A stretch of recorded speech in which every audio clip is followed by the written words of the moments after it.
Essa nossa mesa redonda são os diálogos de dentro do olhar literário sobre a diversidade. Vamos chamar a Fabiana Guimarães, por favor. Pode aplaudir, gente, onde você quiser, Fabiana. Vamos chamar o Alexandre Aliati. Nós vamos chamar a Estela Davanzo, que representa a Diadema hoje. E, para a mediação, nós vamos chamar o Salier Oliveira.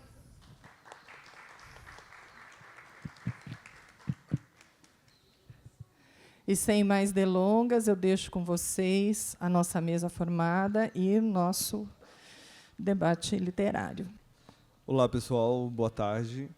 Assim como foi falado, nossa mesa se chama Diálogos de Dentro, Olhar Literário sobre a Diversidade. Ela é composta por mim, eu sou Salier Oliveira, sou escritor natural aqui de Diadema. É composta pela Fabiana Guimarães, pelo Alexandre Aliati e pela Estela Davanzo. Acho que antes de introduzir os escritores que vão fazer parte dessa mesa, seria interessante a gente falar sobre o festival e sobre a diversidade. Essa mesa faz parte do Festival Literatura Brasileira no século XXI e ela tem a seguinte lógica. Essa mesa é composta por finalistas e vencedores do Prêmio São Paulo de Literatura. Para quem não conhece, o Prêmio de São Paulo de Literatura é hoje o prêmio mais cobiçado, porque ele é o que tem um valor maior como premiação aos escritores. Desde 2008, ele tem revelado ou ajudado na carreira de diversos escritores que, ao ser finalistas, ao vencerem um prêmio, publicaram outras obras, construíram uma carreira internacional, tiveram reconhecimento da crítica. Então, é muito interessante essa lógica do prêmio de ter esses escritores falando sobre a diversidade. É interessante também falar sobre o tema da mesa e a gente começar falando sobre o porquê é importante a diversidade, por que é importante debater diversidade. Eu começaria dizendo que tudo o que interessa à sociedade interessa à arte. Tudo o que interessa à arte interessa à literatura. Assim, a gente está numa sociedade que cobra muito a diversidade. Hoje em dia, a diversidade é um tema que está em pauta.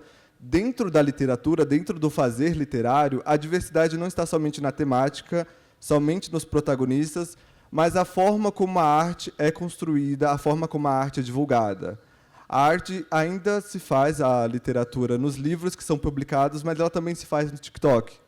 A literatura também se faz no Instagram. Então, a gente tem um plural, e esse plural ajuda na composição da arte, na composição da literatura nesse século XXI. Assim, o tema da mesa, a intenção da mesa é que os escritores, a partir de sua vivência, a partir de sua obra, conversem sobre a diversidade, sobre suas personagens, sobre suas obras, e a gente vai começar de dentro. Então, por isso que o tema da mesa é olhar de dentro. Os escritores, a partir desse olhar de dentro, vão falar sobre diversidade. Agora eu vou apresentar os escritores para vocês, que vão compor a mesa. Eu vou pegar a minha colinha, só para não cometer nenhuma gafe com eles. Vou começar apresentando a Fabiana Guimarães. Fabiane nasceu no interior de Goiás e mora em Brasília há 15 anos. Jornalista formada pela Universidade de Brasília, é autora dos livros Apague a Luz se For Chorar, finalista do Prêmio Candango e do Prêmio São Paulo de Literatura, e Como se Fosse um Monstro, ambos publicados pela Alfaguara. Agora o Alexandre. Alexandre, que é um colega de editora, ele também publica pela Patois, tem 42 anos, é escritor e jornalista. Venceu o Prêmio São Paulo de Literatura em 2023 na categoria Melhor Romance de Estreia com o livro Tinta Branca. Também foi finalista do Prêmio Jabuti em 2023 na categoria Escritor Estreante. É formado em jornalismo pela Universidade Federal do Rio Grande do Sul, onde também cursou letras. É pós-graduado pelo Instituto Vera Cruz de São Paulo, no curso Formação de Escritores. Agora a Estela Davanzo, que é uma representante aqui da literatura de Diadema. É escritora, estudante de filosofia pela Unifesp e educadora. Possui 3 obras publicadas, entre elas Pindorama Nebulosa, de 2020, que é uma prosa poética finalista do Prêmio Internacional Pena de Ouro, que propõe a intervenção do próprio tempo a partir da música. Também publicou Asterismo Solitário, de 2023, que é um conto que integra a antologia Cyphers, História Alternativa do Brasil, a convite do influente selo independente de ficção científica nacional, Cyphers. Seu primeiro livro independente publicado foi Sudário de 11 Horas, de 2022, uma narrativa longa de ficção científica contada em capítulos de exatamente 100 palavras. Após passar por diversas feiras do ABC Paulista, ele será relançado em breve pela editora Devir, Poesia e Prosa. Além disso, a Estela ministra oficinas e aulas particulares de escrita criativa na cidade, ensinando outros autores os caminhos para a autopublicação. Antes de passar a palavra para os escritores, para que eles se apresentem, conversem com a gente, eu gostaria de agradecer a presença de vocês. Sempre feliz quando tem gente para ouvir sobre literatura, quando gente aparece. Gostaria também de agradecer à biblioteca por ter recebido o Centro Cultural aqui e convidar as pessoas a frequentar mais a biblioteca, esse espaço que está sempre com uma programação muito rica, seja de literatura, audiovisual. A biblioteca é sempre um espaço que você vai encontrar uma oportunidade de falar sobre arte, que é algo tão importante.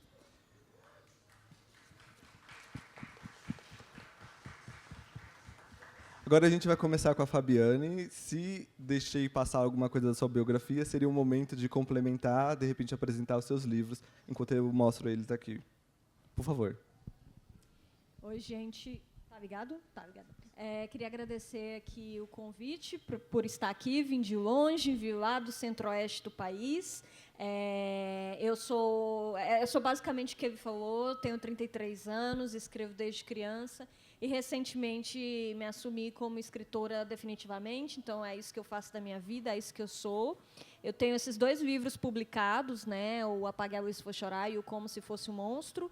Recentemente eu tive a alegria de que o Como Se Fosse um Monstro finalista do Prêmio Jabuti, né? Foi semifinalista do Prêmio Jabuti, que me deixou uma alegria enorme, né? Finalista. Finalista. Para com essa história de semifinalista. É porque eu não sabia a diferença, mas, enfim, fiquei muito feliz com isso.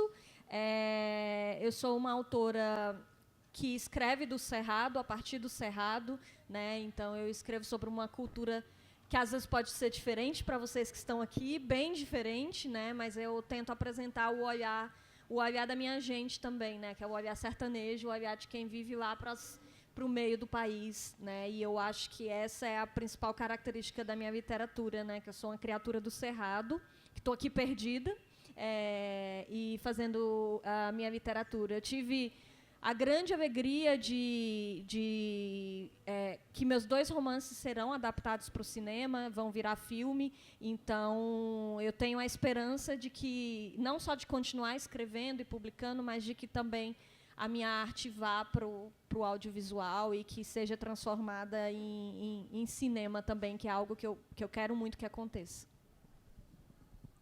Obrigado, Fabiane. Antes de eu passar para o Alexandre, eu queria consertar uma gafe que eu fiz. Eu gostaria de dar as boas-vindas a vocês à cidade de Diadema.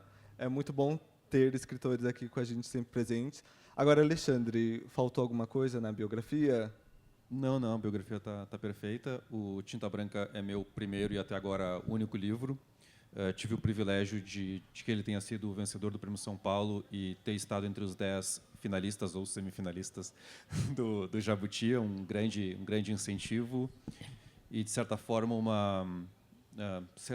um novo capítulo nessa relação de profundo amor que tenho com a literatura, com os livros, desde muito criança.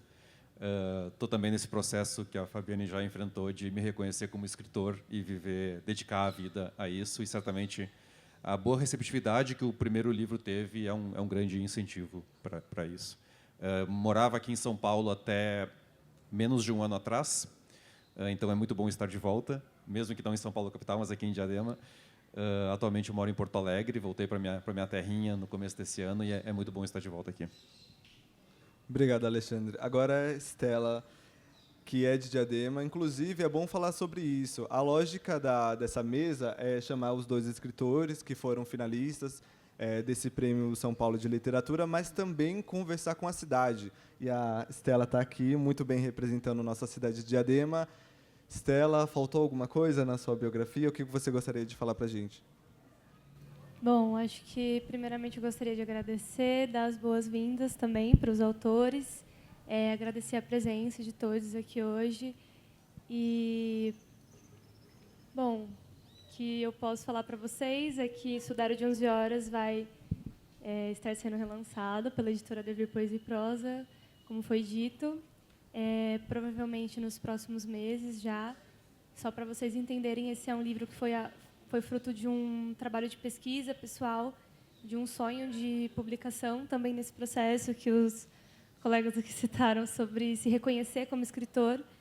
E eu passei por todo esse processo de aprender como fazer enfim, os meios, né, os caminhos para que o livro alcançasse os leitores, para que eu fosse lida, para que a minha voz fosse ouvida da forma como eu gostaria. E, a partir disso, eu recebi um convite da editora Devir Poesia e Prosa para publicar. Então, é um privilégio enorme.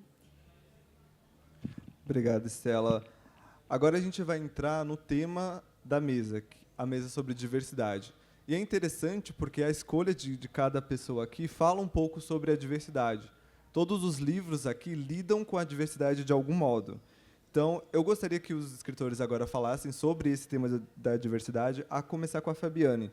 Não só ela diz que tem um olhar do Cerrado, uma coisa que contribui e ajuda na disseminação da diversidade na literatura, como também seu livro tem um olhar da mulher que ajuda a contribuir naquilo que a gente entende, naquilo que a gente tem como personagem feminina. Então, se a gente tem a personagem feminina, às vezes, como a santa, às vezes, como a não santa, as personagens da Fabiane ajudam a quebrar um pouco isso. Eu gostaria que a Fabiane falasse um pouco sobre isso, sobre a diversidade e as personagens que compõem o seu livro.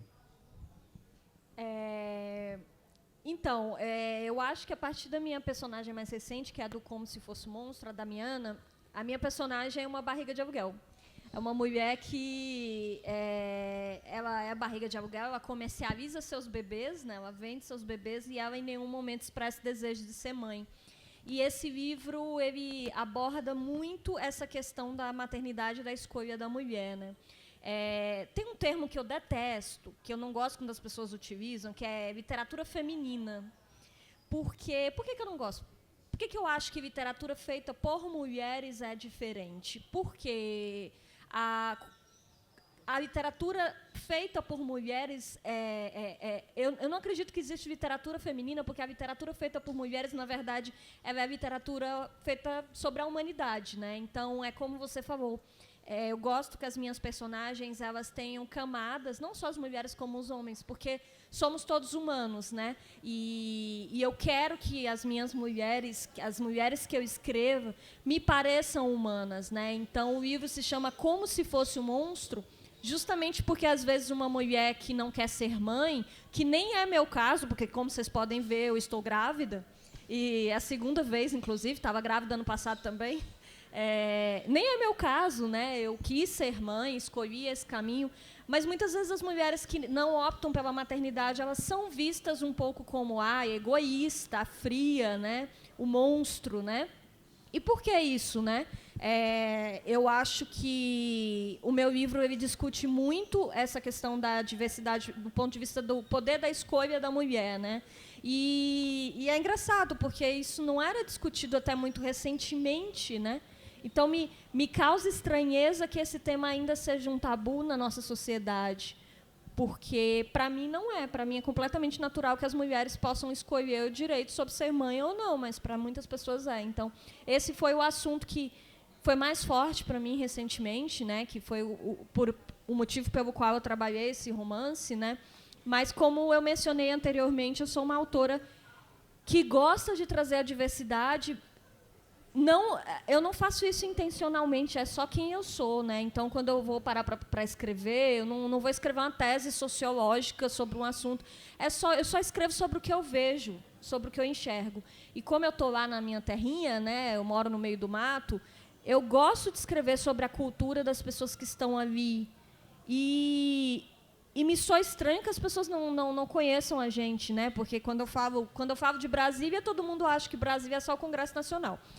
é só político e roubalheira, né? Quando eu falo de Goiás, todo mundo acha que é música sertaneja.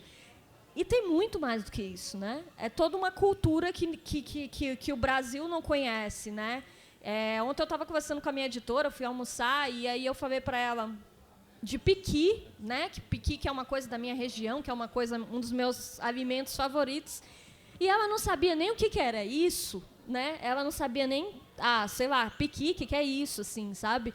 Então, tem muitas coisas da nossa cultura brasileira e dos nossos povos brasileiros, da nossa diversidade étnica, racial, geográfica, religiosa. Tem muita coisa brasileira que foi deixada de escanteio pela centralização da literatura, né, em um certo grupo social e geográfico. Então, eu acho que hoje a gente está quebrando um pouco essas barreiras de tentar trazer a literatura de outros lugares, né? Eu vejo que o sucesso que o livro Torto Arado, do Itamar Vieira, fez nos últimos anos é um pouco consequência disso, de que o leitor brasileiro hoje ele quer saber mais, ele quer ouvir histórias de outros lugares, ele quer ouvir histórias de um povo que nem sempre teve o direito de falar, né? E isso, para mim, é muito rico, é muito interessante. Acho que é isso. Obrigado. É interessante eu fazer meio que uma mini sinopse do livro da Fabiane para todo mundo ficar um pouco por dentro. O livro da Fabiane, ele traz uma entrevistadora que conhece uma mulher mais velha, que vai até a casa dessa mulher mais velha. Então, a gente tem o ponto de vista da entrevistadora e o ponto de vista da entrevistada. A entrevistadora é uma jovem, a entrevistada é uma mulher, como a Fabiane descreveu, que foi barriga de aluguel. Então, ela teve diversas crianças e a gente vê o olhar que essa entrevistadora tem sobre maternidade e o olhar que essa entrevistada tem sobre maternidade.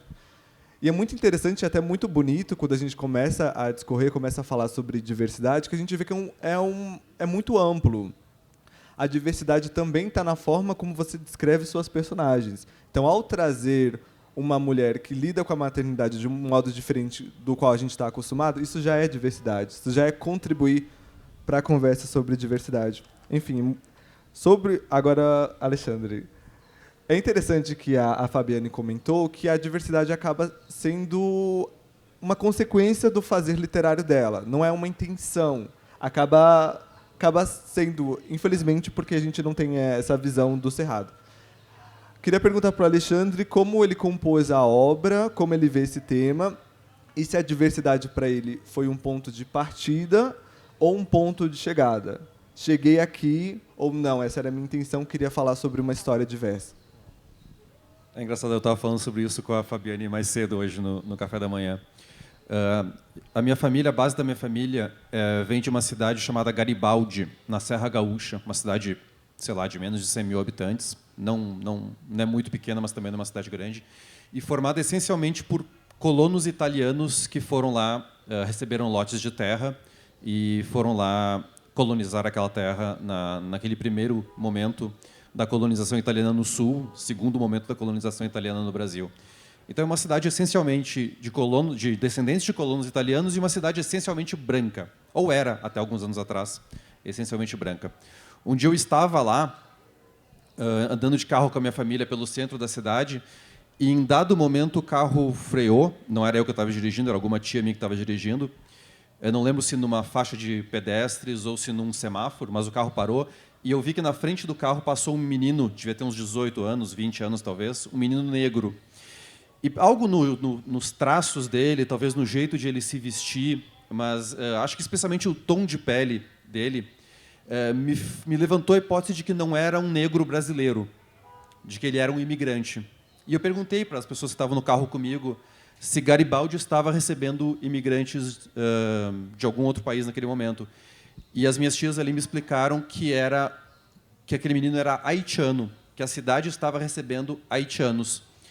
E eu automaticamente pensei na ironia histórica daquilo, de uma região que foi fundada por imigrantes que vieram para o Brasil em condições muito ruins, incomparáveis com o que aconteceu naturalmente no tráfico negreiro, não há nenhum grau de comparação nesse sentido, mas também imigrantes que vieram ao Brasil em situações que não foram boas. Sabia e sei o quanto aquela cidade era racista e percebi naquela hora a ironia histórica disso, de que aquela cidade forjada pela imigração estava recebendo novas levas de imigrantes. Pensei nisso, aquilo, num turbilhão naquele momento, e um segundo depois, a minha querida e falecida avó falou uma frase que, para mim, encerrou aquele turbilhão que passava pela minha cabeça, que ela, tentando ser benevolente, falou: eu não vejo problema nisso. Por mim, eles podem vir, porque eles são pretos, mas eles têm a alma branca. Ela se achando altamente progressista, certamente falando isso, sem perceber que estava ali cumprindo a cartela do bingo do racismo, né? Enfim, aquilo foi jogado na minha cara.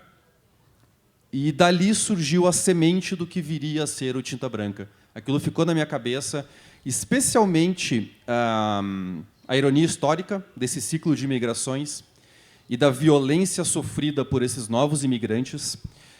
Isso ficou na minha cabeça como como um extrato literário, como uma base, como um suco do que poderia vir a ser um romance, e de fato se tornou.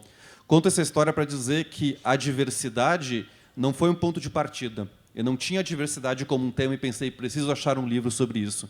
Na verdade, ela foi escancarada diante de mim e acabou sendo um ponto de chegada, né?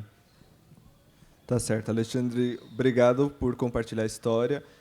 Eu vou fazer um resumo do primeiro capítulo do livro do Alexandre para a gente ficar por dentro.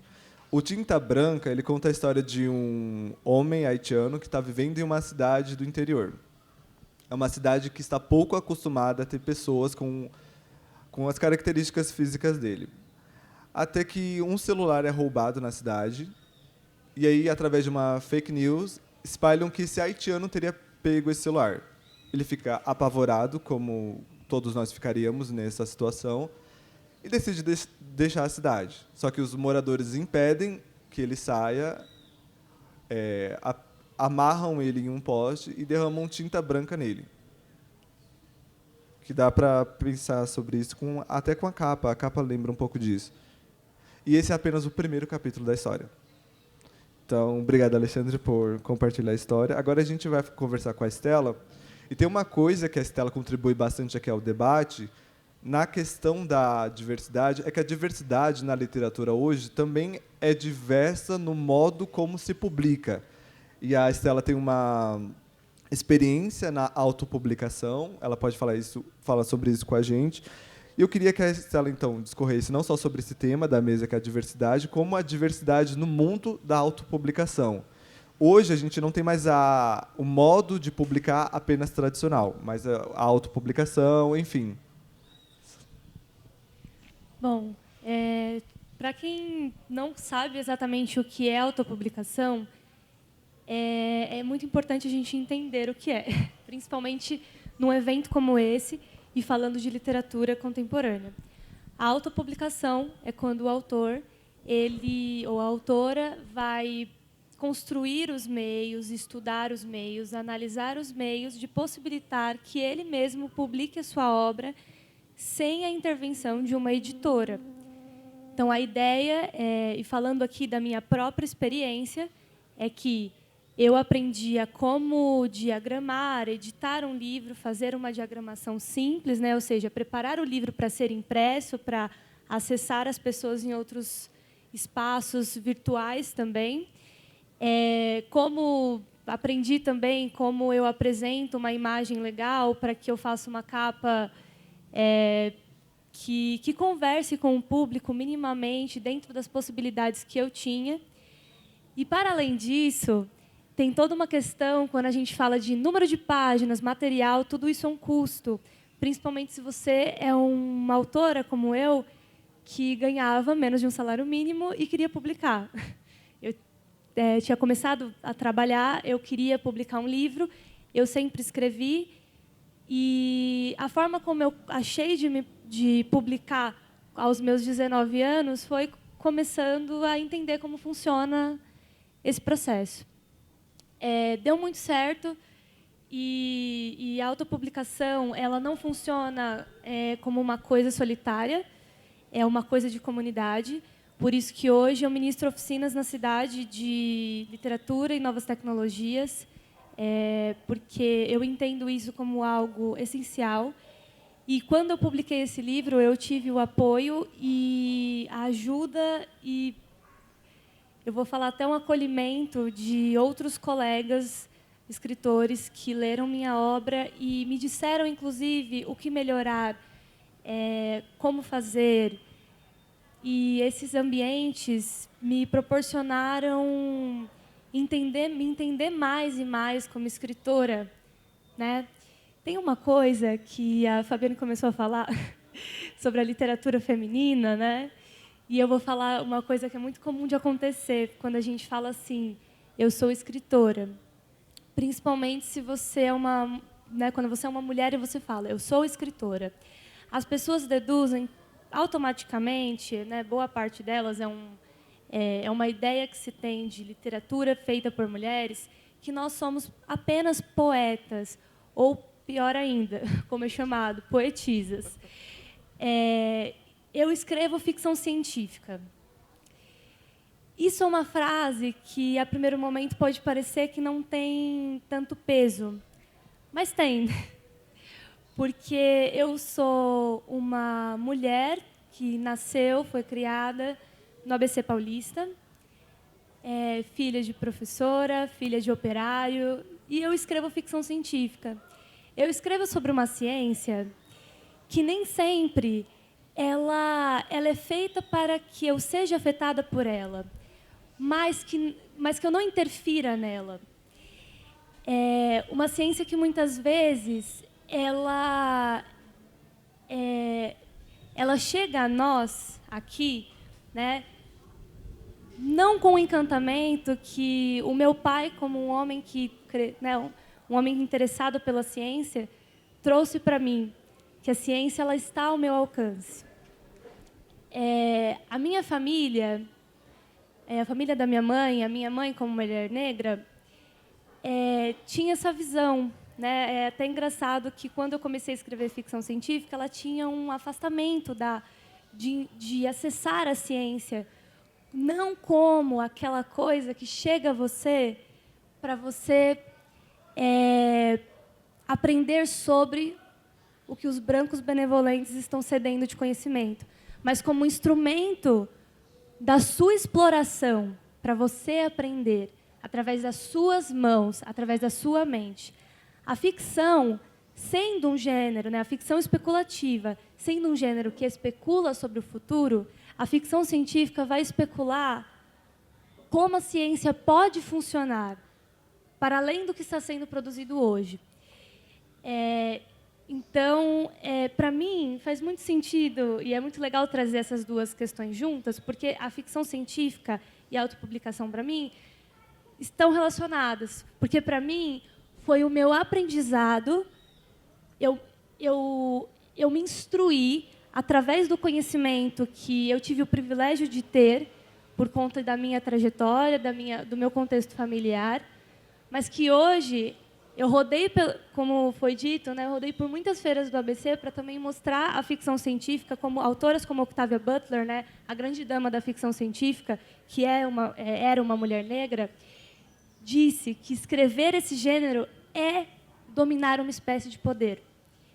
Porque é isso, é justamente a gente tirar do eles escrevem, a figura do cientista como proposta pelo grande gênio da ficção científica, Isaac Asimov, o cientista branco como salvador das nossas vidas, como aquele que detém toda a salvação de tudo, e aí a gente contrapõe com alguém que, ambos são minhas referências, né? Mas alguém como Octavia Butler, que vai colocar as pessoas pretas como pessoas que não só aprendem, mas que manipulam essa ciência. A ficção científica é sobre isso. Essa fala é um convite. Obrigado. Agora eu vou retomar com a Fabiana, que eu estava aqui refletindo sobre a beleza do título do livro dela. O Como se fosse um monstro. Eu vou explicar o título para vocês. Não tomem como spoiler, mas a pessoa que está sendo entrevistada, a mulher que está sendo entrevistada, ela pede um favor à entrevistadora.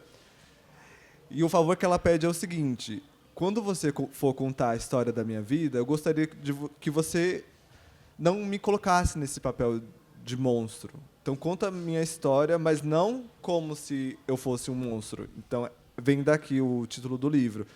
Daí eu queria perguntar para a Fabiane qual é o desafio da gente falar sobre maternidade, sobre essa mulher, sobre esse perfil de mulher, e conseguir não passar a ideia do monstro, ou a ideia que as pessoas têm. Porque você já vai para a barriga de aluguel, para uma mulher que não quer ser mãe.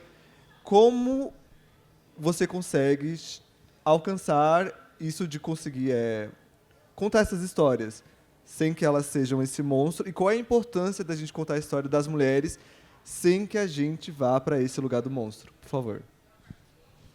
Foi um desafio grande que eu tive, porque desde que eu comecei o livro, eu queria fazer uma coisa que é muito difícil na literatura, porque eu não queria que essa personagem fosse enxergada como uma vítima e nem como uma vilã, porque eu acho que, no fundo, ela não é nenhuma das duas coisas. Só contextualizando rapidamente, a Damiana, essa personagem, que é a barriga de aluguel, ela sai do interior, ela é uma mulher negra, pobre, que sai do interior de Goiás para trabalhar na casa de uma família, né, em Brasília, uma família de um casal rico que não tem filhos. E a Damiana, ela é convidada, ela começa a ver várias mulheres sendo entrevistadas nessa casa, o casal é meio esquisito, assim, e aí, de repente, ela é convidada, como ela é jovem, né, apesar dela ser assim, meio escurinha, né, o cara fala para ela, assim, apesar de ser meio escurinha, ela é convidada a gerar o filho desse casal por uma soma considerável de dinheiro, né, eles oferecem dinheiro para ela e falam, olha... a gente está te pagando para você gerar um filho para a gente, vai ser inseminação, depois a gente vai pegar a criança e você vai pagar o dinheiro. E aí essa menina, nessa situação pobre, ela pensa, o que é, né, 9 meses de abdução do próprio corpo, né? Pô, é um negócio que rapidinho, né? E é interessante observar que é uma relação de exploração. Só que depois a Damiana faz isso mais vezes, porque ela percebe que é uma porta de entrada para uma outra vida. E ela deixa de se importar com ela mesma. Ela começa a pensar que, olha, esse é meu emprego, essa é minha profissão. E ela começa a fazer isso, né? E ela vai adquirindo certa frieza, porque em nenhum momento ela quer ficar com o bebê. E desde que eu tive a ideia de começar o livro, eu tive essa ideia que eu não queria. Porque, eu não sei se vocês lembram, teve uma novela da Globo que instituiu esse termo, inclusive não existia esse termo barriga de aluguel, foi com essa novela, que eu não lembro o título, acho que foi Mulheres de Areia, não lembro, que se tornou popular no Brasil esse termo barriga de aluguel. No Brasil, a barriga de aluguel é proibida, né? Você só pode ter a gravidez por outra pessoa se for solidária, não é permitido pagar por isso, né? Mas a Damiana faz na clandestinidade. E existe muitas barrigas de aluguel clandestinas no Brasil, sabe? Existem. E a Damiana, em nenhum momento, ela se apega aos bebês, né? Então, assim, ela adquire uma certa frieza que algumas pessoas podem ler e ficar revoltadas, né? Nossa, como é que você está vendendo? Você pare o bebê e não fica ali com aquele sentimento. No começo ela até tem isso, mas depois desaparece, né? E aí é isso. Da forma como eu quis construir, que eu acho que eu fui bem-sucedida porque as pessoas realmente entenderam isso, entenderam que a Damiana ela parte de um lugar, ela parte de uma situação e ela tira o melhor proveito daquilo, né? Ela não é uma vítima e ela também não é uma vilã, ela não é um monstro. E eu acho que quando a gente é mulher, a gente é muito julgada por tudo que a gente faz. A gente que é mulher... se você quer ser mãe, você tem que ser a melhor mãe do mundo. Se você não quer ser mãe, você é egoísta, né? Aí, se você tem o filho, você não pode trabalhar fora, porque se você trabalha fora, você deixa seu filho com os outros, você é uma mãe desnaturada, né? Se você resolve ficar em casa e não trabalhar para cuidar do seu filho, então você é uma profissional de merda, né? Então, assim, o julgamento está sobre constante, a gente é muito julgado o tempo inteiro, sabe? E a gente abraça, às vezes, muitas responsabilidades. Então, eu acho que trazer um pouco disso, né, porque a outra personagem do romance ela também tem questões com maternidade, né, que são muito fortes, me ajuda a entender as pessoas, a fazer as pessoas entenderem as escolhas alheias, né? Esse livro ele também discute uma questão que é muito... polêmica no Brasil hoje, que é a questão do aborto, né? E uma coisa muito interessante que me aconteceu é porque eu apresento essa questão, não vou dar spoiler, mas eu apresento essa questão de uma maneira que eu recebi um comentário de uma mulher que é uma mulher extremamente conservadora, que me falou assim: eu sou totalmente contra o aborto, eu sou totalmente pró-vida, mas o seu livro foi a primeira vez que me fez refletir sobre isso de outra forma. E isso, para mim, eu já ganhei meu dia, minha vida, já me valeu a pena fazer esse livro, sabe? Porque é isso, eu não estou tentando convencer ninguém de uma tese. Literatura não é para escrever tese. Literatura é para apresentar outros pontos de vista, sabe? E a partir dessa diversidade que existe no mundo, a partir de tantos pontos de vista, a gente refletir sobre a realidade do outro, né? Refletir sobre a vida que os outros levam e que a gente, às vezes, tão centrado no nosso mundinho, não para pensar no pensamento do outro, né?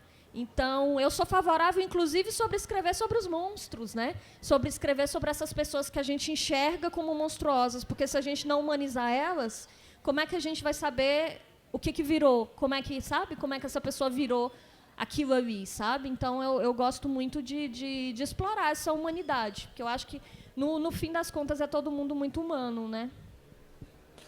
Eu diria que sim, com muito sucesso. Você construiu não só uma, mas 2 personagens que nos desafiam. E eu acho que, não sei as pessoas aqui, mas eu, quando eu estou lendo, eu me sinto desafiado pela personagem. Eu acho uma delícia. Então, sim, você conseguiu. Agora, o Alexandre traz uma questão no Tinta Branca, que é a diversidade enquanto ocupação. E essa é a pergunta que eu ia fazer para ele agora. É complicado, porque, na história, o haitiano ele oferece a diversidade ao ir para essa cidade e ao ocupar o espaço que ele ocupa. Mas isso não é fácil. Ele não é bem recebido. O que acontece com ele no primeiro capítulo já é uma prova disso. Então, ao mesmo tempo que a diversidade é você ocupar esse espaço, isso, às vezes, é um desafio para a pessoa, um desafio para a comunidade. Então, eu gostaria que o Alexandre falasse um pouco sobre a diversidade enquanto ocupação e a importância de falar da diversidade enquanto ocupação de território, enquanto ocupação dentro da comunidade. É uma boa questão, assim. Acho que um primeiro ponto é que, se a gente olha para o recorte do Brasil, assim, se a gente olha para quem somos, e a gente olha para a literatura brasileira e a gente não vê esse recorte brasileiro representado na literatura brasileira, é porque a literatura está fazendo algo de errado. Ou o jornalismo, ou, sei lá, a arte, ou a música, enfim, a política, o que a gente quiser considerar. O Brasil é, evidentemente, um país de enorme diversidade por todas as vertentes que a gente possa analisar. Nós somos um país muito múltiplo, assim. Então, é meio que obrigação da literatura. Não é obrigação, porque a literatura não é obrigada a nada, mas é natural que a gente espere da literatura que também ofereça esse espaço para a diversidade, como vem sendo feito atualmente, de uma forma que me parece mais frequente do que há alguns anos ou há algumas décadas. Podemos ler o Itamar no Sertão Baiano e depois podemos ler o Jefferson Tenório, que é um brasileiro negro em Porto Alegre, ou o José Faleiro, enfim. Podemos citar aqui um número gigantesco de exemplos. Sobre essa questão espacial, isso me leva a um segundo ponto, assim, que já foi algo que me perguntaram mais de uma vez.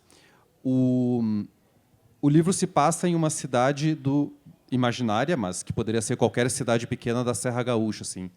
E já me perguntaram se eu posicionei essa história lá porque aquele é um lugar particularmente racista. Já me fizeram essa pergunta, diferentes pessoas em diferentes situações me perguntaram isso.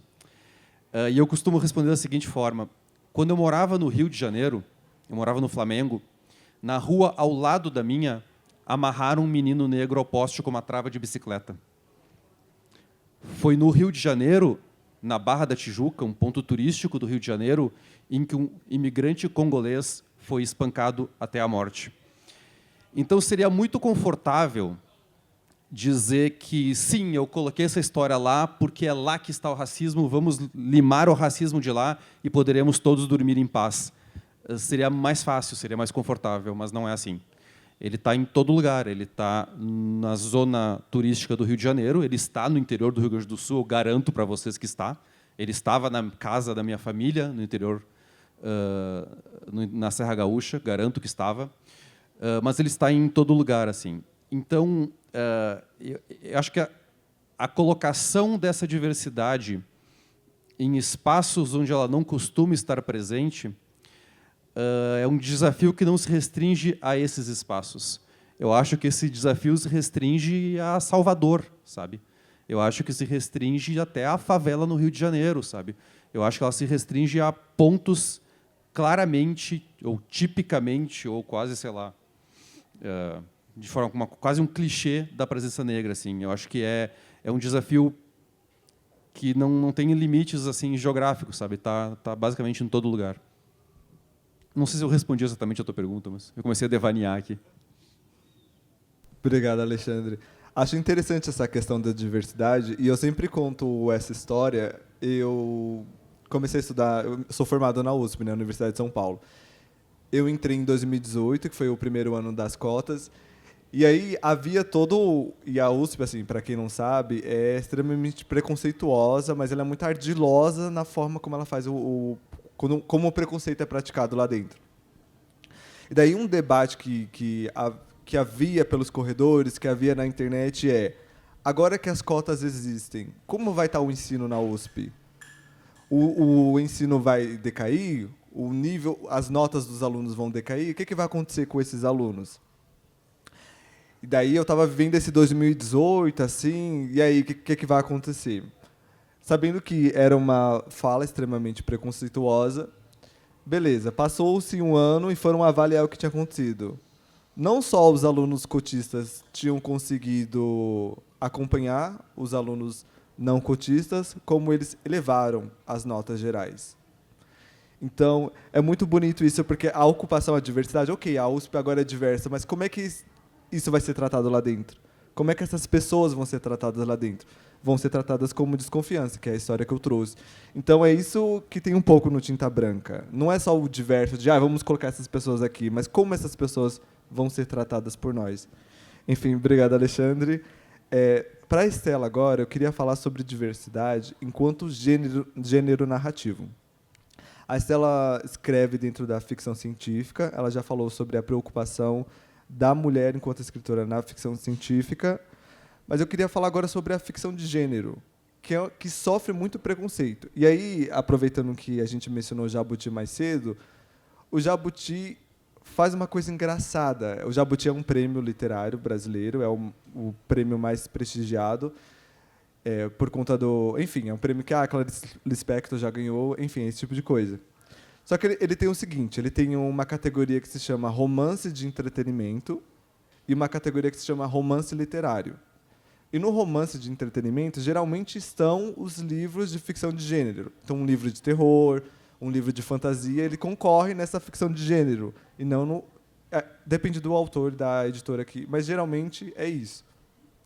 Então, eu queria que a Estela conversasse com a gente sobre a importância da ficção científica, sobre os desafios e por que você foi parar na ficção científica.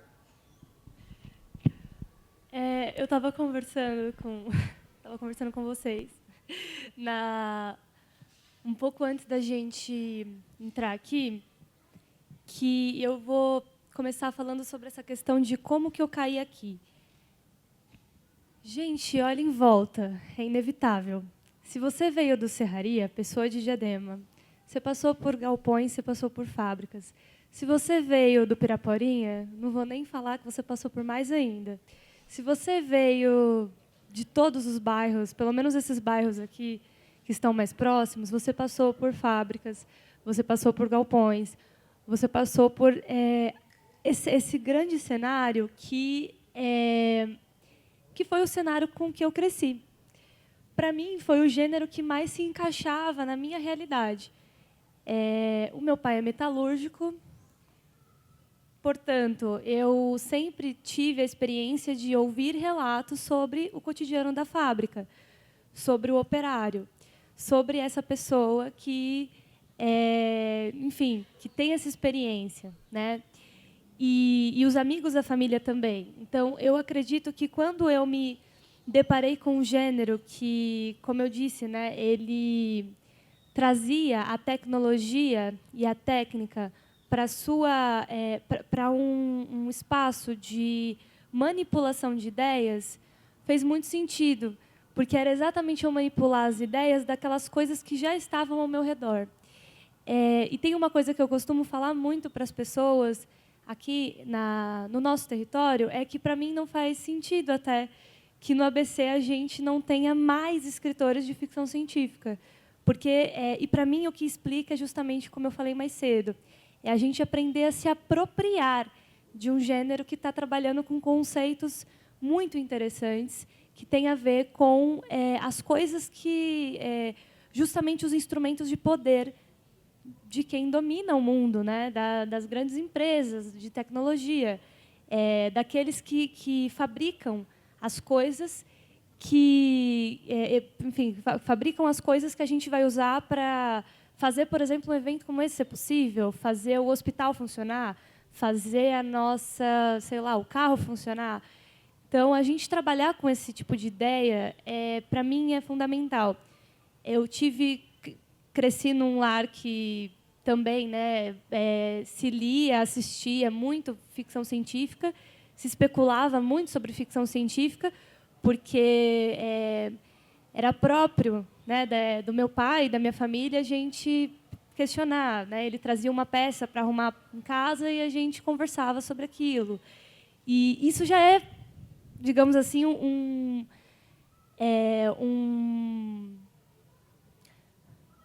vamos colocar um modelo um primeiro diálogo até para uma história, às vezes sair ali, né? E o meu pai, ele é uma pessoa que gosta de especular, e a família sempre tinha esses momentos, e tem muitas vezes, e é um gênero que está muito presente nas minhas vivências. E aí, quando eu comecei a entender a ficção científica como um gênero que também discute questões sociais, culturais, raciais, de gênero, para além entender que esses instrumentos eles carregam também todo esse peso neles, né? Eu comecei a ver o mundo de uma outra forma e comecei a tentar explorar mais isso com a minha visão e tentar questionar mais o próprio conceito de ciência, né? E como a gente trabalha com essa ciência em relação a outras formas de conhecimento, como a religião, né? E aí, dentro disso, como que algumas religiões até são mais científicas do que outras. E o que isso significa, né? E como isso passa por outros lugares, né? E tudo isso é muito complexo, mas é extraordinário a gente fazer. E quanto ao... Eu não sei se eu chamaria de preconceito, porque eu ainda estou tentando entender o que é de coração. Estou tentando entender a nossa relação, né, com a ficção científica, essa questão do Prêmio Jabuti, né? É um gênero... Tem livros de ficção científica que são entretenimento? Tem. Mas tem livros que não. Tem livros que são discussões complexas. Tem livros que meus professores de filosofia levam para a sala, para a gente discutir como temas da filosofia contemporânea. Então, eu acredito que falta, na verdade, uma difusão do gênero entre os escritores, entre os leitores, para a gente conseguir discutir, entender que ficção científica não é só invasão dos alienígenas, né? E mesmo nessa invasão dos alienígenas tem uma série de problemas que a gente pode abordar daí. Eu fiz um artigo recentemente para uma revista que eu trabalho também, que é a Especular, que é uma revista de ficção especulativa. Essa revista, a gente discutiu... Eu fiz um texto sobre o livro A Guerra dos Mundos, do H.G. Wells, que é um livro... nesse livro a gente tem uma invasão marciana, inclusive é um brasileiro que faz a ilustração. É um livro do começo do século XX, e é um livro de ficção científica, né? Um clássico que tem a presença de um brasileiro. É importante a gente... Ele faz essas ilustrações para o livro. E aí, naquele livro, os marcianos são criaturas horrorosas. E uma coisa que eu destaquei é que a primeira coisa que o personagem principal, ou seja, o narrador, ou seja, o escritor, vai destacar ali, quando ele vê os marcianos chegando, é a aparência horrenda deles. Antes dele saber, de fato, que eles vieram para atacar a Terra, né? Óbvio que eles vieram para atacar a Terra. A pele deles é verde, eles são assim, não sei o quê. O que acontece? Isso é uma metáfora, né? Na ficção científica a gente trabalha, e na ficção fantástica também, que é aquela que trabalha com mitologias, né, com lendas, enfim.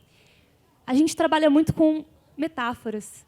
E aí, quando eu trago alienígena, alien, para quem não sabe, é uma gíria, né? É um termo, na verdade, para estrangeiro. Quando eu falo que o imigrante, o estrangeiro, ele vem para me atacar porque ele é diferente, isso tem um significado na história. Então, isso não é só um entretenimento. Acho que respondendo a sua pergunta, é o que a gente tem que se questionar. Tá certo. Obrigado, Estela. A ficção científica é muito interessante, principalmente porque a gente lê por aí que quanto mais você fala sobre o outro, parece que mais você está falando sobre si mesmo. Então, quanto mais a ficção científica fala sobre o mundo diverso ou sobre o futuro, como trata os livros e as histórias da Estela, mais está falando sobre o atual, sobre o nosso tempo. Eu vou fazer uma última rodada de perguntas e aí eu abro para vocês. E aí vocês podem conversar com os escritores. Eu queria falar sobre tecnologias de sobrevivência, que foi uma coisa que a Renata trouxe na apresentação dela. Eu achei esse termo maravilhoso. Tecnologias de sobrevivência me fez pensar que a palavra, o livro, é uma tecnologia de sobrevivência. E daí eu vou fazer uma certa provocação para a Fabiane a respeito do que aconteceu nos últimos dias em um país perto do nosso, no qual a gente teve uma pessoa que foi elegida que é assumidamente contra o aborto, contra questões ligadas à mulher, ligadas a gênero. E aí, quando esse tipo de coisa acontece com a gente, Fabiane, e aí, o que a gente, como escritor, faz? Como você que tem um livro escancaradamente que trata sobre esse assunto, sabe? Trata sobre o aborto, trata sobre a maternidade diversa, como lidar com essas notícias, qual é o papel do escritor, da escritora nesse momento, enfim, como isso chega para você? Porque eu confesso que, para mim, a vontade é, vou escrever mais livros. Mas é exatamente isso. Eu acho que o sentimento... quando a gente se depara com tanto retrocesso, quando a gente vê essa barreira tão gigante se erguer na nossa frente, eu acho que é mais um fortalecimento no sentido de não desistir. A gente não pode desistir. Porque se a gente desistir agora, tudo que a gente já fez, o pouco que a gente conseguiu, vai ser perdido, né? Então, como eu escrevi, eu tenho uma grande amiga que foi minha ex-chefe e, enfim, que é uma grande parceira, assim, que é a Raquel Quintiliano, uma escritora, ativista do movimento negro, e a gente estava conversando sobre a eleição da Kamala, né, sobre como seria importante uma mulher negra, como seria simbólico uma mulher negra na presidência dos Estados Unidos, e aí imediatamente veio a notícia do Trump, né, e aí eu virei para ela e falei assim, Raquel, o mundo muda muito devagar, e eu acho que é isso que a gente tem que ter em mente, que as mudanças, elas são muito devagar mesmo. Mas isso não é motivo para a gente desistir, sabe? Eu acho que nós, como escritores, precisamos continuar escrevendo, escrever mais, porque, em algum momento, as coisas vão mudar. Elas já mudaram bastante. Hoje, quando eu olho para a literatura, que é feita hoje, praticada hoje, quando eu olho ao meu redor, eu vejo tanta mulher escrevendo, tantas pessoas negras escrevendo, quando eu vejo meninas como a Estela, com 23 anos, e esse poder de argumentação que ela apresenta aqui, eu estou maravilhada por você. Porque, assim... Eu, com 23 anos, não tinha a sua inteligência, a sua argúcia e a sua capacidade de enxergar o mundo. Isso me dá esperança. Eu acho que a gente tem que ter esperança. Quando eu vejo a apresentação da Renata, eu fico assim... Cara, nem tudo está perdido, né? Não está perdido, não. A gente acha que o mundo acabou, não acabou, não. Sabe? Eu acho que isso aí é só um reflexo. Essas pessoas vão passar... Trump daqui a pouco, com sorte, morre, para falar assim, espero que em breve. Essas pessoas vão passar, né? O Mário Quintana tem aquele poema, eles passarão, eu passarinho. Então, tudo isso vai passar, a gente não pode desistir. Eu acho que o importante é a gente continuar. E tem uma coisa na fala da Estela que me chamou muita atenção, que ela trouxe muito a figura do pai e da mãe, né? De como que foi importante para ela esse cenário e como que isso formou a escritora que ela é, né?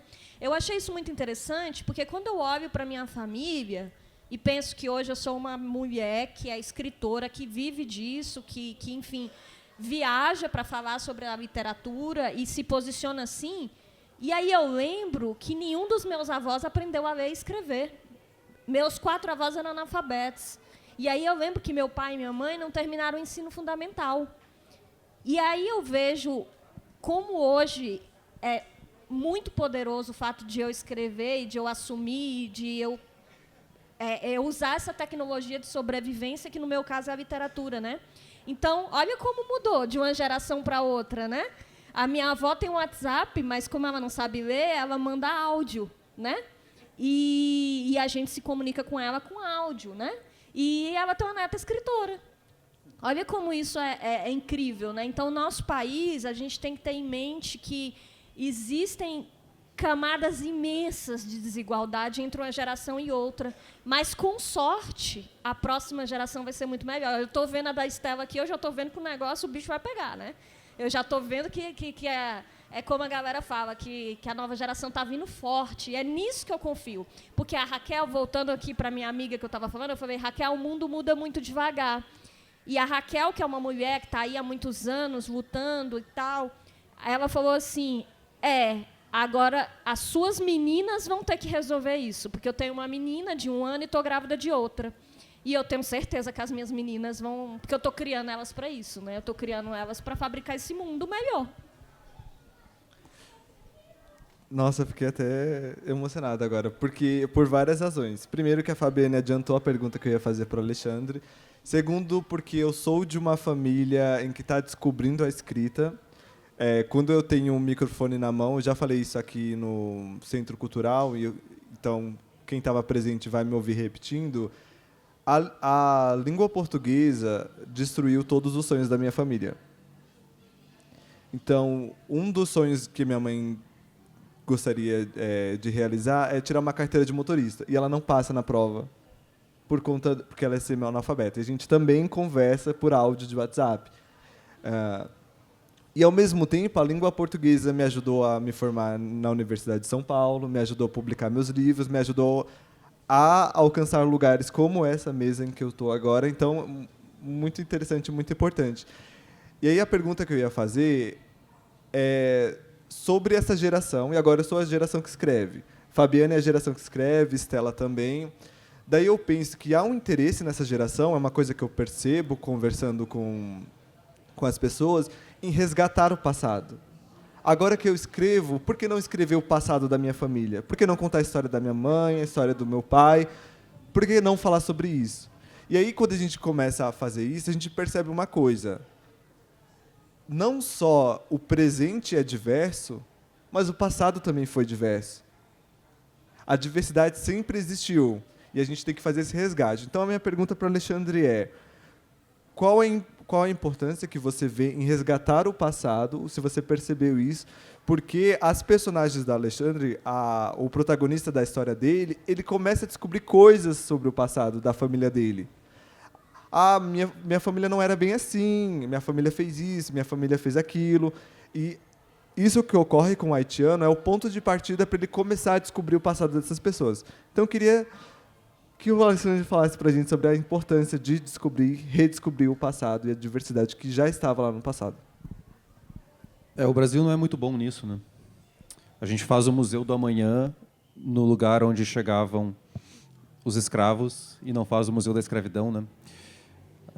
Muito se fala que o Brasil ainda não acertou as contas com a ditadura, e é uma enorme verdade. O Brasil não acertou as contas com a escravidão ainda. A escravidão foi o projeto revolucionário mais bem-sucedido da história desse país. É a grande desgraça do nosso passado, e a gente não acertou essa conta ainda. Então, essa é uma questão urgente enquanto país e enquanto quintal de casa, assim. Eu acho que a mensagem que eu tento passar no meu livro, enquanto o narrador começa a se deparar com fantasmas do passado familiar dele, é que foram aqueles fantasmas que levaram o haitiano a ser torturado na praça central da cidade. Foi por aqueles fantasmas terem sido escondidos no armário que o haitiano foi torturado décadas depois. Essa é a mensagem que eu tento passar, assim. Então, é fundamental, e eu acho que a literatura é um campo perfeito para isso, porque ela tem instrumentos narrativos que permitem esse resgate de uma forma até gostosa de se ler, sabe? A literatura é um campo interessante para o uso da narrativa no passado, para certa até, sei lá, nostalgia, e para acertos de contas mesmo, com aquilo que nós temos de podre no nosso passado. Então, acho que vale como Brasil e vale como para cada um de nós, assim, sabe? Qual é a nossa participação nos horrores de hoje? Quais são os horrores do passado que a gente prefere esconder? Eu estou quase fazendo uma sessão de terapia aqui, né? Mas quais são os horrores do passado que a gente esquece ou ignora, ou tenta ignorar, porque assim é mais confortável, porque a cama fica mais quentinha, assim, né? O travesseiro fica mais confortável, assim. Então, acho que faz... Enfim, remexer nesses esqueletos é trabalhoso, mas também é necessário, né? Sobre o passado, a personagem investigando o passado, eu queria deixar como dica o fato de os livros dos escritores aqui, eles têm reviravoltas. Então, o do Alexandre tem, e aí quando a personagem começa a descobrir o passado da família dele, ele recebe uma carta, enfim. Quem gosta de reviravolta, aqui nessa mesa vocês têm um prato cheio disso. Mas eu não vou enrolar muito, porque eu quero que vocês tenham tempo de conversar com os escritores, então vou fazer a última pergunta para a Estela, que é o seguinte. A gente falou sobre o passado, mas as narrativas da Estela apontam muito para o futuro. Falam sobre o futuro da humanidade, o futuro da nação. E aí eu queria saber... Aliás, a Estela também escreve sobre o passado. Ela tem um conto em uma coletânea que reimagina o passado do Brasil. Muito interessante. Mas eu queria que a Estela falasse para a gente o papel da literatura para apontar o futuro. Ou quando você escreve literatura agora, pensando no futuro, como é essa experiência para você? Eu acho que é difícil, mas, ao mesmo tempo, às vezes é divertido, às vezes é assustador, às vezes é tudo isso ao mesmo tempo. Eu acho que a gente pensar o futuro, né, para a gente pensar como vai ser esse futuro, a gente precisa começar em como está o hoje e quais são as raízes desse hoje, né? Como o Alexandre falou, né, o passado ele tem sim uma força, né? Quando a gente tenta ignorar, mas algumas coisas, mas elas vão voltar. E com o futuro, a gente pensar, imaginar o futuro, é por aí, né? Eu queria citar para vocês um subgênero da ficção científica que chama afrofuturismo, para quem não conhece, tá? E para quem conhece, para a gente discutir sobre. O afrofuturismo, ele não é um movimento que surgiu de uma coisa do nada específica, né? Na verdade, foi um movimento de vários autores negros, autoras negras também, em alguns lugares do mundo, mas principalmente nos Estados Unidos, que se depararam com uma questão que foi a seguinte: a ficção científica, ela discute o futuro. Quando eu assisto filmes, quando eu leio livros de ficção científica, eu não encontro pessoas negras. Esse foi o questionamento que elas fizeram. O que isso significa?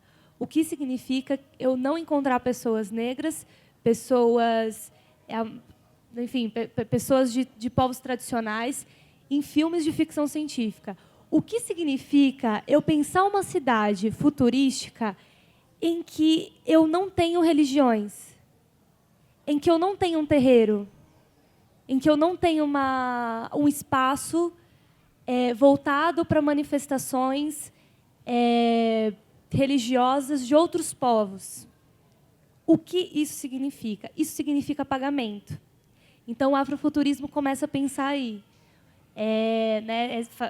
Ele abre esse questionamento, e aí outros autores de outras realidades e identidades raciais, né, étnicas, e outros povos começam a questionar também, né, onde estão os povos indígenas na ficção científica? Onde estão os povos indígenas nesse futuro imaginado? Né? Então, quando a gente vai pensar o futuro, a gente pode ir para muitos caminhos. A gente pode pensar um futuro pessimista, um futuro otimista, mas os dois casos, e é algo que eu faço nas minhas obras, é pensar como esse futuro encaixa essas pessoas. Né? Sudário de 11 Horas ele trabalha muito com a ideia de que a diversidade, numa sociedade que tem um determinado projeto, e a gente sabe disso porque, enfim, a gente já discutiu isso aqui, quando eu tenho um projeto de unificar uma língua, né, a gente teve uma exposição lá no Museu da Língua Portuguesa, uns anos atrás, sobre isso. Quando eu penso em unificação de uma língua, quando eu penso que só uma raça, mas muito além disso, só uma cultura inteira, só um povo inteiro, né, só um povo inteiro é válido de existir, só uma forma de estar no mundo é possível, só uma forma de amar, de se relacionar com o outro é a correta, a diversidade ela se torna uma coisa extremamente perigosa, esse sistema. Né? E quando eu imagino esse futuro e eu não penso nisso, eu estou, sim, corroborando para que as coisas continuem assim. Né? Quando eu penso no futuro onde a humanidade chegou às estrelas, mas eu não tenho uma pessoa negra para estar lá com essa humanidade, né? Representando essa grande humanidade, eu estou, sim, apagando todo um povo. Né? E não só isso. A gente sim tem que ter não só escrever ficção científica, mas pensar em futuros em que, se eu mando uma nave para conhecer e apresentar aqui a humanidade para outros povos de outros lugares, eu preciso mostrar que tem diversidade aqui. Tudo que é humanidade é aqui. Humanidade não é só uma forma de existir. E sobre essa coisa também do monstro, né, que a gente estava falando, tem a ver com isso também. A gente pensar que, quando a gente vai pensar nesse futuro, a gente precisa considerar tudo isso. Todas essas possibilidades de ser. E isso é muito potente, isso abre para muitas discussões. Se vocês tiverem aí a oportunidade de ler Sudário, quando for relançado agora, vocês vão perceber que o tempo inteiro a diversidade ali, naquele universo, ela é reprimida, ela é apagada. Né? Ao ponto das pessoas delas terem que esconderem seus próprios nomes. Né? E tudo isso é simbólico, como eu falei, né? Para algo muito maior. Mas pesquisem sobre o afrofuturismo, que eu acho que responde também muito, muito como imaginar um futuro para as pessoas negras. Né? E, não, além disso, para todas as pessoas não brancas, né? Porque a maioria dessas narrativas não consideram qualquer outro povo. Obrigado, Estela, pela fala. Agora é o momento da gente brincar de passar o microfone. Então, o tema da mesa é o tema da diversidade. Então, meio que as perguntas podem ser feitas dentro desse tema, mas se vocês quiserem fugir um pouco, eu finjo que eu não ouvi. Alguém tem alguma pergunta para alguma pessoa na mesa? Alguém pensou alguma coisa que ficou com curiosidade, algo que não entendeu da história, da obra deles, da perspectiva?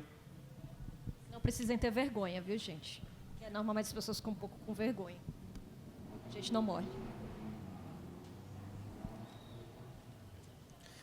Vocês gostam de me ouvir falando? Tá bom. Tenho mais perguntas, então. Eu acho que seria interessante a gente sair aqui, além das dicas de procurar as obras dos escritores, sair com outras referências. E agora eu vou fazer uma...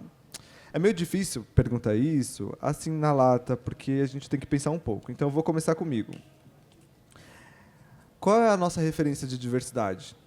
Quem a gente recomenda como diverso? Quem a gente recomenda como literatura diversa? Quem está escrevendo uma literatura que a gente considera como diversa, que a gente recomendaria para as pessoas aqui? Quem são nossas referências na diversidade? Alexandre citou o Jefferson Tenório, que teve um livro censurado há alguns meses, que foi O Avesso da Pele, que, inclusive, olha a propaganda, a gente vai ter uma peça aqui como parte da programação da FLID sobre o Avesso da Pele. O novo livro do Tenório, inclusive, muito bom. A base dele, temática, digamos assim, é sobre o sistema de cotas que você estava mencionando antes. Né? Exatamente. Obrigado.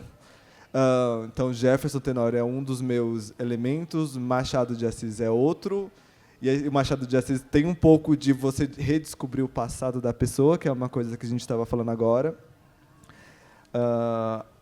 Como literatura, a gente só não ficar na leitura de homens, eu tenho a Clarice Lispector como uma forte literatura para mim, um exemplo de literatura. Tem uma escritora amiga lá da USP que chama Zaine, que é uma poeta maravilhosa, gosto muito dela. Então, essas são minhas referências de diversidade. A Toni Morrison, que eu acho que foi o livro mais fantástico que eu li na faculdade. Ela tem um livro que se chama, em português se chama Amada, no original se chama Beloved. E eu acho que foi o livro que eu li para me assustar e sair realmente assustado do livro. Eu recomendo bastante. Toni Morrison recebeu o Nobel de Literatura, foi uma pessoa muito importante na história da literatura norte-americana.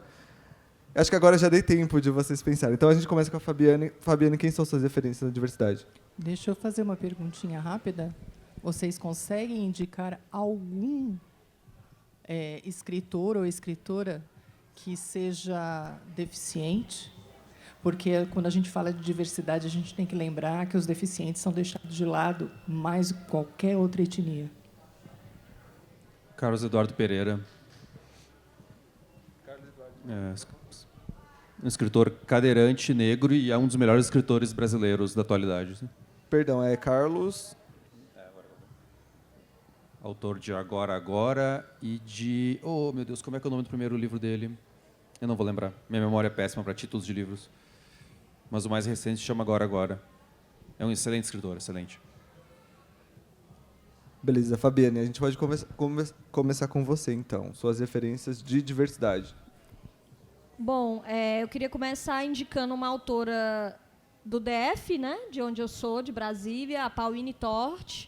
Ela é uma autora que escreveu um livro de contos fantásticos chamado Erva Brava, que é muito sobre o Cerrado ali. De certa forma, ela é uma referência para mim. Minha parceira está ali comigo lutando para escrever a partir do Cerrado, né?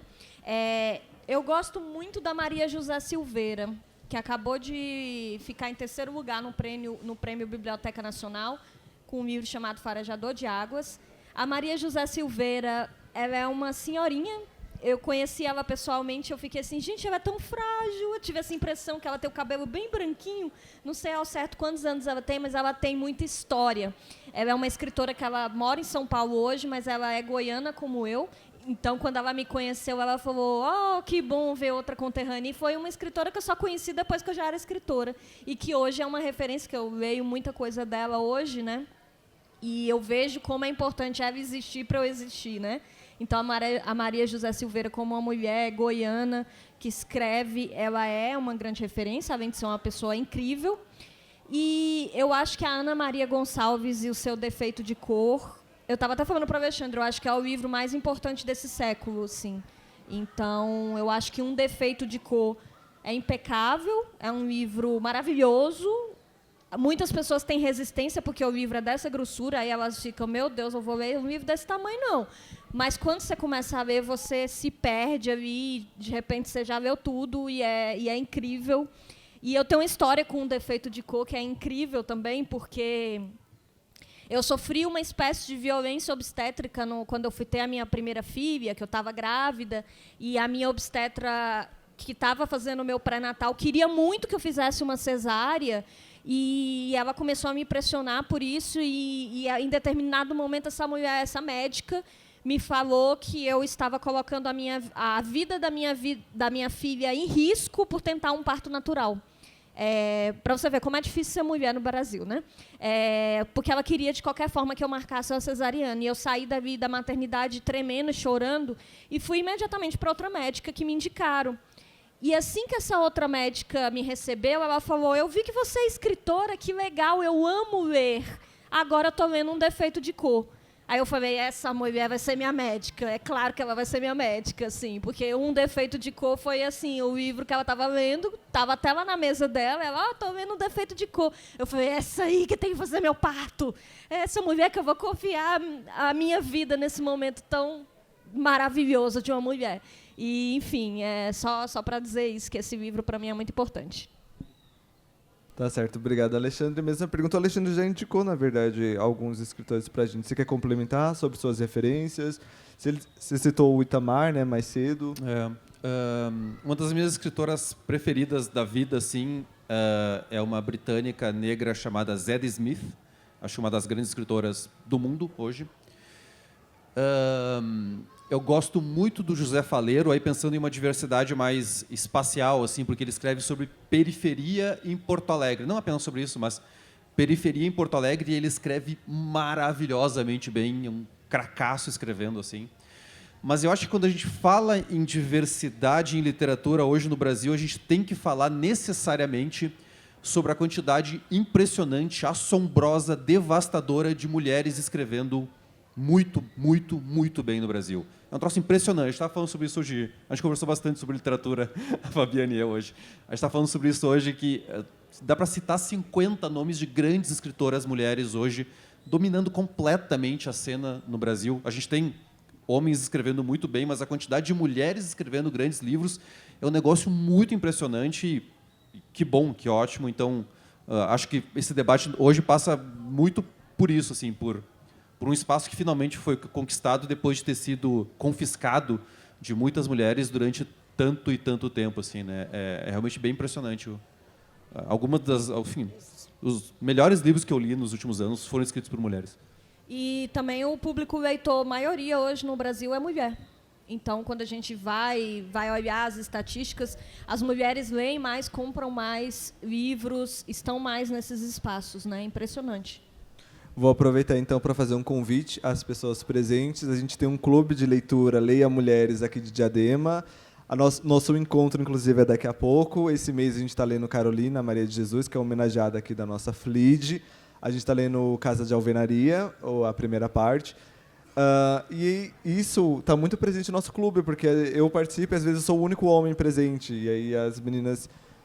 sou eu, de único homem, e as mulheres que leem o livro, né? Então fica o convite, é muito interessante, tem sempre comida, cada um traz um prato, então é muito divertido. Querendo convencer as pessoas com bolo, né? Sempre. Vai ter bolo. Sempre. Ou você ganha pela comida, você ganha pela comida. Então, é interessante porque os encontros a gente marca sempre 10 horas, às vezes dá meio-dia e a gente está todo presente, ninguém quer ir embora, porque a gente começa a falar sobre literatura, acaba falando sobre a vida, sobre outros escritores. Então fica o convite para vocês. É um clube de leitura gratuito, a gente tem tanto clube pago pela internet, isso é gratuito. A gente costuma escolher livros que você consegue acessar de alguma forma, seja no celular, seja na Bíblia, que está apoiando esse evento aqui. Enfim, fica o convite para vocês. Agora, Estela, sobre as suas referências, você citou a Octávia, né, mais cedo. Enfim, se quiser complementar. Eu acho que é importante falar sobre a Octávia. Eu falo bastante sobre ela, mas ela foi aquele ponto de referência para mim de ver uma mulher racializada, uma mulher negra, falando sobre ficção científica e trazendo uma outra perspectiva sobre a ficção científica. Então, acho que ela é uma grande referência para mim. A Ursula Le Guin, que a gente comentou também. Eu acho que hoje também falei sobre hoje a gente tem um projeto muito legal que de duas irmãs brasileiras que comentam sobre ficção científica, e elas começaram também a produzir materiais de ficção científica, que são as Afrofuturas. Eu estou tentando pensar em referências de ficção científica também para vocês entenderem que existe aí, né, uma vasta produção também de mulheres, mulheres negras fazendo ficção científica. E também tem uma referência que, geralmente, quando eu falo, o pessoal não pega de cara, porque, infelizmente, é um livro que, na época, foi apagado, não foi considerado um bom livro, mas é um livro que chama Rainha do Ignoto, da Emília Freitas, que é um livro do final do século XIX, que fala que é uma história, é considerada a primeira história de ficção científica ou ficção especulativa no Brasil. A gente também tem uma autora que ela sempre está presente nas feiras, que ela é uma referência para as escritoras de ficção científica nacional e de ficção nacional, que é a Elita Lear. Eu não posso deixar de falar, é uma amiga e uma pessoa que apoia muito as mulheres escrevendo ficção científica, escrevendo ficção fantástica. Acho que, além disso, claro, deixa eu ver quem mais que está fazendo. Claro, vou citar conterrâneos, esqueci. Estava vendo quem que eu esqueci. É essencial. Acho que o Carlos André não está mais aqui na plateia, mas cadê ali? O Carlos André, ele é uma pessoa que tem um trabalho muito legal aqui na cidade, é um escritor também, e ele divulga os trabalhos dos autores, então ele é uma referência, com certeza, né, de literatura. E a gente tem essa feira toda aqui também. Eu gostaria de destacar que são autores da cidade e que são grandes referências também. Aqui a gente tem autores falando sobre questões raciais, sobre a neurodivergência, sobre diferentes formas de publicação. Então, não deixem de passar. Eles também são referência para mim, porque eu também sou fruto desse território. Para fechar, eu diria Bell Hooks, porque a Bell Hooks ela é incrível. Se você não leu Bell Hooks, leia. Se você é educador, você deve ler Bell Hooks.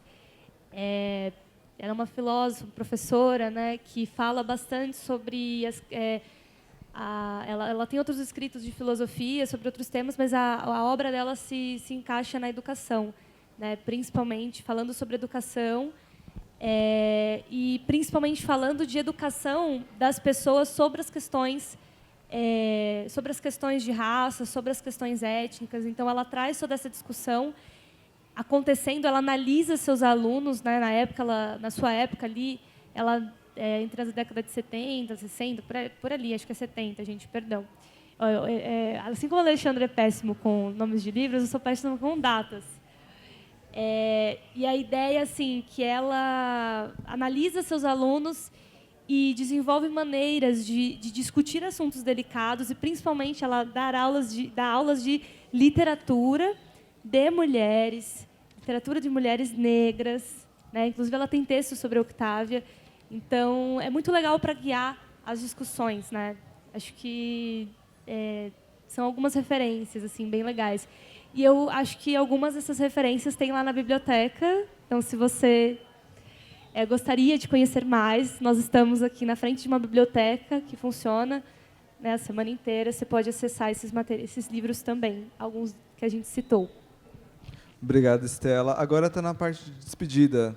Eu vou deixar que cada escritor se despeça, deixe seu recado sobre diversidade, sobre sua obra. Mas antes eu queria agradecer porque aconteceu uma coisa muito bonita aqui. Aconteceu um contrato e ambos respeitamos esse contrato e ele se fez, mesmo eu não citando isso. Sempre que a gente vai a uma peça de teatro, sempre que a gente vai a uma palestra, se acaba fazendo um contrato entre a pessoa que está fazendo, a pessoa que está falando e a pessoa que está ouvindo. Vocês ficaram até o final. Gostaria de agradecer, isso foi muito bonito. A gente está com esse filme, Ainda Estou Aqui, que está em cartaz, porque ele foi super premiado.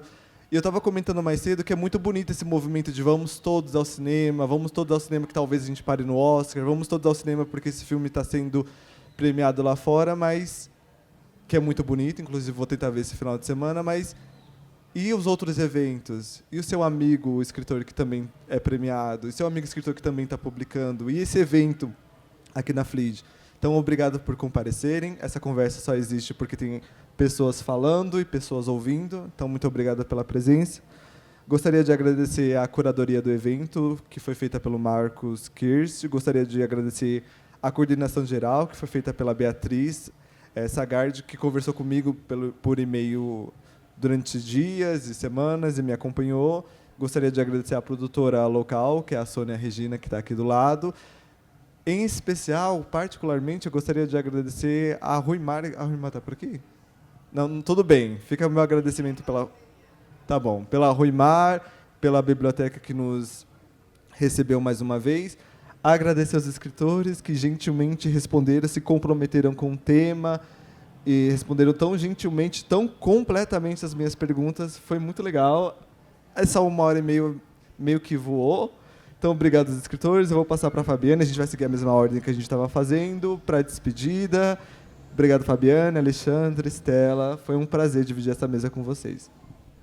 Obrigada. Eu só queria agradecer mesmo o convite, dizer que eu estou honrada por estar aqui, por vocês estarem ouvindo a gente, convidar a conhecer o meu trabalho, o trabalho da Alexandre, o trabalho da Estela, e indicar as minhas redes sociais, né? Eu estou no Instagram, Fabi C. Guimarães, tudo junto, e que eu falo muito sobre literatura lá também. Eu tento, né? Entre fotos da minha filha e dos meus gatos. Queria agradecer também. É sempre um prazer falar sobre livros, falar sobre literatura. É uma das maiores delícias da vida. Sugiro a quem não tem ainda uma vida intimamente ligada aos livros que dê uma chance a eles.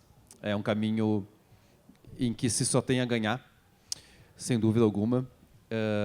Leiam o máximo que puderem, porque valerá a pena. Inclusive, vim para São Paulo lendo o último livro da Fabiane e indico muito, Como se fosse um monstro, é um livro maravilhoso. Então, me despeço deixando essa dica para vocês. Se tiverem que comprar um livro amanhã, compre o livro da Fabiane.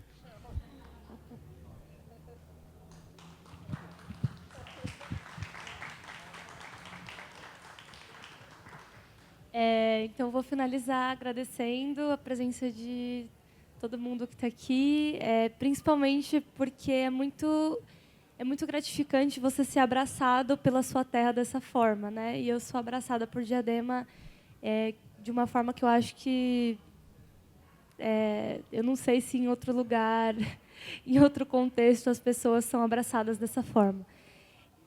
Gostaria de agradecer vocês dois por estarem aqui com a gente hoje. Gostaria de agradecer também o Celia por mediar. Sobre as redes sociais também, minha rede social é @EstelaDavanço, meu Instagram, com 2 S, Davanço, com 2 S. Eu posto coisinhas lá também sobre as oficinas. Peço também que vocês visitem aquele último stand depois que vocês visitarem também os colegas, né? Enfim, passem lá, que ali estão os meus alunos da oficina e eles estão com os livros do Kindle gratuitos hoje para vocês lerem o que eles têm produzido, né?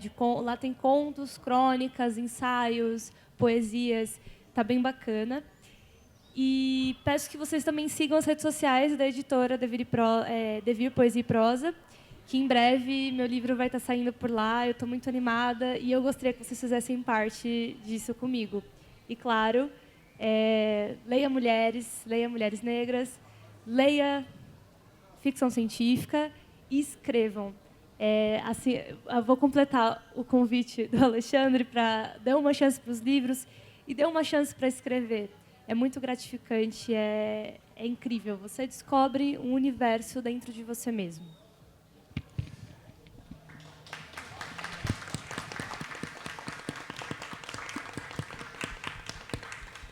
Eu vou refazer o agradecimento, porque agora a Ruimar está aqui. Então, obrigado, Ruimar, pela intermediação. Ela sabe pelo que eu sou grato. Eu também sou escritor, Salia Oliveira. A Sônia falou para recomendar um escritor PCD, então recomendo eu. Me leiam. Salia Oliveira tem livros publicados. Tem aqui na biblioteca, se quiser pegar emprestado, dá uma folheada. Obrigado, pessoal. Foi um prazer. Aproveitem a FLID. Obrigado.